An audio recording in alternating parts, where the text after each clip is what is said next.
গাড়িতে করে সোফা বিক্রি করতে এসেছিল। বাড়িতে নাবালিকাকে একা পেয়ে যৌন হেনস্থার চেষ্টা ফেরিওয়ালার।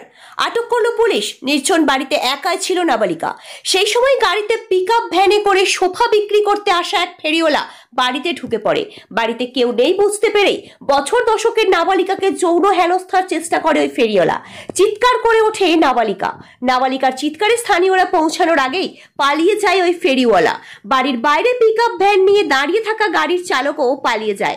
ঘটনাকে ঘিরে ব্যাপক চাঞ্চল্য ছড়ায় পশ্চিম মেদিনীপুর জেলার খড়ার পৌরসভার 2 নম্বর ওয়ার্ডের একটি এলাকায়। এরপরই স্থানীয়রা খবর দেন নিকটবর্তী খড়ার পুলিশ ফাঁড়িতে।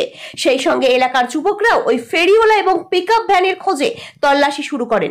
শেষ পর্যন্ত স্থানীয়দের সহায়তায় খড়ার এলাকারই একটি প্রান্ত থেকে চালক সহ ওই পিকআপ ভ্যান এবং ফেরিওয়ালাকে পাকড়াও করেন ঘাটাল থানার অধীন খড়ার পুলিশ ফাঁড়ির পুলিশ কর্মীরা। গাড়ির চালক এবং ফেরিওয়ালাকে আটক করে নিয়ে যাওয়া হয় ঘাটাল থানায়। এদিকে ঘটনাকে ঘিরে ব্যাপক চাঞ্চল্য ছড়িয়ে পড়ে ওই এলাকায়। নাবালিকার কাকু জানান, সেই সময় আমার দাদা বৌদি হাটে গিয়েছিলেন। আমার ভাইজি বাড়ির ভিতরে পড়াশোনা করছিল। বাড়ির বাইরে পিকআপ ভ্যান দাঁড় করিয়ে এক ফেরিওয়ালা ঢুকে পড়ে।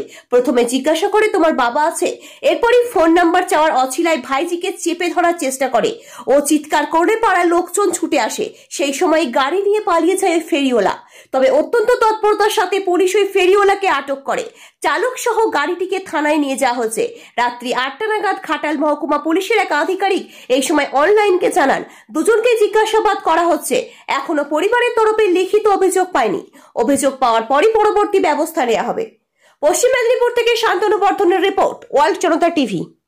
ঘটনা ঘটেছিল ঘটনা ঘটেছিল বলতে আমি ও যে মেয়েটার বাবা, ওই মেয়েটার বাবা আমাকে ফোন করে। ফোন করতে আমি ওদের বাড়িতে যাই।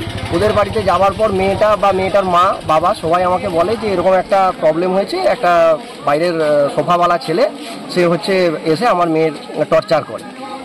এবারে আমরা তখন দুটো ছেলে মিলিয়ে আমরা গাড়িটাকে তল্লাশি করার জন্য চারদিকে ছুটি। গাড়িটাকে আমি এবং আমার আরেকটা বন্ধু আমরা দুজনে মিলে আমরা ঠিক বড় পোলের কাছে জামলার পার বলে একটা জায়গা আছে, সেই জায়গায় আমরা গাড়িটাকে বাজেয়াপ্ত করি এবং গাড়িটাকে আমরা ধরে আনি, পুলিশ ফাঁড়িতে ধরে আনি। পুলিশ সঙ্গে ছিল আমাদের। আনার পর ছেলেটাকে এই মুহূর্তে বর্তমানে ছেলেটাকে ঘাটাল থানা নিয়ে চলে যাওয়া হয়েছে। আর তার পরিবারটাও ঘাটাল চলে যাবে এক্ষুনি। আর গাড়িটা বাজেয়াপ্ত করা হয়েছে। ছেলেটাকে যারা দুজন ছিল, ছেলে দুজনকে ঘাটাল থানায় নিয়ে যাওয়া।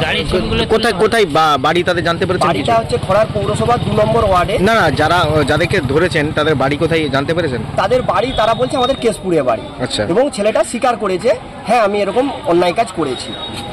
ওই জন্য কি আপনারা ফাঁড়ির সামনে এসেছিলেন? আমরা এই জন্যই ফাঁড়ির সামনে এসেছি। আপনার নাম? আমার নাম শুভজিৎ ঘোষ, খড়ার পৌরসভা 2 নম্বর ওয়ার্ডের বাসিন্দা।